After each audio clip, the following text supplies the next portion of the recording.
আসসালামু আলাইকুম। আমার নিক 1 নিক 2 নিয়ে আজকে আমরা একটা ভিডিও করব। প্রথমে দেখুন কানেকশনটা কিভাবে হচ্ছে। এটি গেছে আমার ক্যামেরাতে,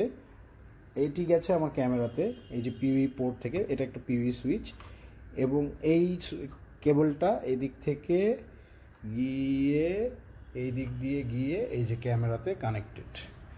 আর এটি আমার আপলিঙ্ক হয়ে, জাস্ট নর্মালি আপলিঙ্ক হয়ে দেখতে পাচ্ছেন চলে গেছে নিক 2-তে। আর নিক 1-এ আমি শুধু আমার এই সুইচে ইন্টারনেট আছে, সেটাতে আমি ইন্টারনেট দিয়েছি। সো নিক 1 নিক 2, নিক 1-এ আমার ইন্টারনেট সিরিজটা আপনারা একটু লক্ষ্য করবেন। আমি যাচ্ছি নেটওয়ার্কে, দেখুন নিক 2-তে আমার আইপি সিরিজ 192.168.20.195। এটা আমার ডিএসসিপি করা অটো নিয়েছে। কেন? কারণ এইটা আমার রাউটার থেকে এই সিরিজের আইপি প্রোভাইড করে। সো আমি যদি ইজেড ক্লাউডে যাই, আমার কিন্তু নেটওয়ার্ক কানেক্টেড আছে। আমি মোবাইলে স্ক্যান করে অ্যাড করে নিলেই আমার ভিডিওটা দেখা যাবে। এবার আসেন আমার নেটওয়ার্কের নিক 2 আমরা দেখি। নিক 2-তে কিন্তু আমি ডিএসসিপিটা অন রাখিনি, রাখা যাবে না। এটার সিরিজটা আমি করেছি 192.168.50। কেন 50 করেছি? কারণ আমার এই যে ক্যামেরাটা, এই ক্যামেরার আইপি হচ্ছে 192.168.50.12। তো আমার ক্যামেরাটাকেও আনতে হবে, আবার ইন্টারনেটও পেতে হবে। সেক্ষেত্রে একটা জিনিস খুবই ইম্পর্টেন্ট, এই যে ডিফল্ট রুটটা আমার অবশ্যই নিক 1 সিলেক্ট করে দিতে হবে। কেন দিবেন? কারণ নিক 1-এ আপনি ইন্টারনেট কানেকশানটা দিয়েছেন, এবং খেয়াল করুন নিক 1-এর সাথে নিক 2-এর কোনো সম্পর্ক কিন্তু নেই। সো আমরা নিক 2-তে এই আইপিটা দিয়েছি, যার ফলে আমরা ক্যামেরাতে গেলে দেখতে পাবো এই যে আমার ক্যামেরাটা অ্যাড হয়েছে, দেখুন 50.12, এটা ক্যামেরার আইপি, এবং সেক্ষেত্রে আমার ক্যামেরা রানিং আছে। এখন প্রশ্ন দাঁড়াচ্ছে, যদি এই দুইটা নিক 1 নিক 2 আলাদা করার কারণ কি? আমার ইন্টারনেট বন্ধ হয়ে যায়, তাহলে অবশ্যই আমি কি করতে পারবো? আমার মোবাইলে আমি কিন্তু দেখতে পাবো না, বাট আমার ক্যামেরাগুলো রানিং থাকবে। আর নিক 2-তেও যদি আমার পোর্ট নষ্ট হয়ে যায়, তাহলে আমার নিক 1 যদি আমার নষ্ট হয়ে যায়, তাহলে ইন্টারনেট বন্ধ হয়ে যাবে, কিন্তু ক্যামেরা আমার রানিং থাকবে। এটা লোড আসলে সেপারেট নেটওয়ার্ক করার কারণে, যাতে কোনো সাথে মিসম্যাচ না হয়, এজন্য এটি করা হয়। সো নেটওয়ার্কের এই গুরুত্বপূর্ণ পার্টটি অবশ্যই ডিফল্ট রুটটি আপনার সেটা রাখতে হবে, যার মাধ্যমে ইন্টারনেট পাস করছে, এবং একটি থাকবে ডিএসসিপি, আরেকটি থাকবে আপনার স্ট্যাটিক।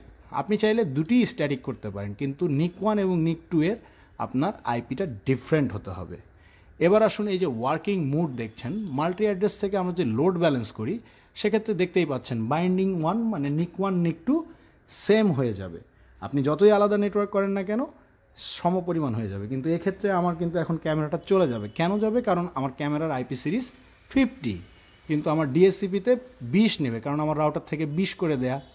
আবার লোড ব্যালেন্সের থেকে আমরা যে নেট ফল্ট টলারেন্স যাই, সেটিও এক ধরনের ওয়ার্কিং মোড, যে ওয়ার্কিং মোডের মাধ্যমে আমরা দুইটি কেবলের মাধ্যমেই ইন্টারনেট কানেকশান পাবো এবং ক্যামেরা পাবো, যাতে করে একটি কেবল নষ্ট হয়ে গেলে আমরা অপরটি দিয়ে ইন্টারনেট এবং ক্যামেরা দেখতে পাই। সেক্ষেত্রে আমাদের কিন্তু ডিফারেন্সিয়েট থাকছে না।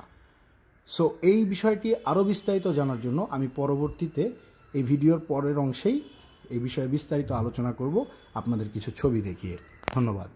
অ্যাড্রেস নিয়ে ওয়ার্কিং মুডের যে 3টি মুড নিয়ে আমি আপনাদের সামনে একটু আগে হাজির করলাম, যে ভিডিওর মাধ্যমে আপনারা দেখলেন, সেখানে মাল্টি অ্যাড্রেসে 2টি পোর্টই আপনারা ব্যবহার করতে পারবেন। এই 2টি পোর্টে নিক 1 এবং নিক 2 আপনারা এই 2টি মাধ্যমে ব্যবহার করেন। মাল্টি অ্যাড্রেস বলতে আমরা বুঝতে পারছি যে আমার ক্যামেরা সিরিজ হবে একটি, আর আমার নেটওয়ার্কের সিরিজ হবে একটি, যেটা আপনি এই ওয়ার্কিং মুড এখানে মাল্টি অ্যাড্রেস সিলেক্ট করে নিক 1 এবং নিক 2, যেটা আমি ভিডিওতে অলরেডি দেখিয়েছি, জাস্ট একটা ধারণা দেওয়ার জন্য ছবির মাধ্যমে বিশ্লেষণ করছি, যে নিক 1 নিক 2-তে আপনারা এভাবে সেট করে দিবেন। এবং নিক 1 অবশ্যই ডিফল্ট রুট হবে, একটা ডিএসসিপি অথবা দুইটাই স্ট্যাটিক করলে আপনারা অবশ্যই আলাদা আলাদা সেট করে নিতে পারেন। যেটা আমি অলরেডি আপনাদের দেখালাম, সেই সেম জিনিসটা এরকম হচ্ছে। দেখুন নিক 1-এর আইপিটা কিন্তু 192.168.1.1, আর নিক 2-এর আইপি হবে 192.168.2.1 এটা হচ্ছে multi address function. Main network আমার ইন্টারনেটের মাধ্যমে থাকবে, সেকেন্ডারি আমার ক্যামেরার মাধ্যমে থাকবে। ফলে একটি যদি ব্রোকেনও হয় সো আরেকটি কিন্তু আমার সচল থাকছে। এরপরে আমরা এই মাল্টি অ্যাড্রেসের একটি সিনারিও দেখি। ধরেন এটা আমার 64 চ্যানেলের একটা এনভিআর, সেই এনভিআরটা আমার ক্যামেরাটা কিভাবে কাজ করছে। আমি এই রাউটারের মাধ্যমে আরেকটা সুইচ ব্যবহার করে 32টাকে এবং ওই সুইচের মাধ্যমে 32টাকে দুইটা ডিফারেন্ট করে দিতে পারি, অথবা শুধুমাত্র ক্যামেরাগুলি সুইচের মাধ্যমে আলাদা করে শুধু রাউটার থেকে আরেকটা পোর্টে ইন্টারনেট দিতে পারি। এইবার আসছে লোড ব্যালেন্স।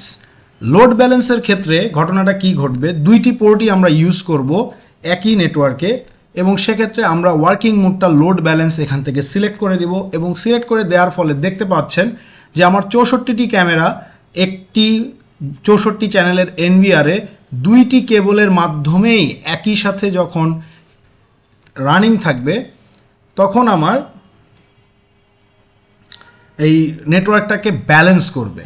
অর্থাৎ আমি যদি 50টি ক্যামেরা দেই, সেক্ষেত্রে আমার যদি ব্যান্ডউইথ একটা পোর্ট থেকে 50 আরেকটা পোর্ট থেকে 30 এমন হয়, তাহলে টোটাল আমার 80 Mbps ব্যান্ডউইথ লাগতেছে। সেখানে 40 ডিভাইডেড 40, অর্থাৎ একটি পোর্ট দিয়ে 40 আরেকটি পোর্ট দিয়ে 40 ডিফারেন্সিয়েট হয়ে যাবে।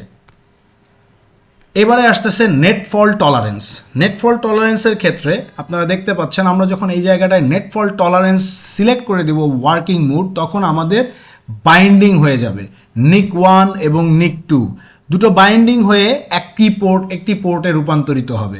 ফলে যেটা হবে যে আমাদের এই দুটি পোর্টের নিক 1 নিক 2 একই নেটওয়ার্কের আওতায় চলে আসবে, এবং আপনার সেম সিরিজেই ক্যামেরা রাখতে হবে, আপনি ডিফারেন্সিয়েট করতে পারবেন না, এবং সেম সিরিজেই আপনার আইপি থাকবে যেটা ইন্টারনেটের রাউটার থেকে প্রোভাইডেড, একই থাকতে হবে।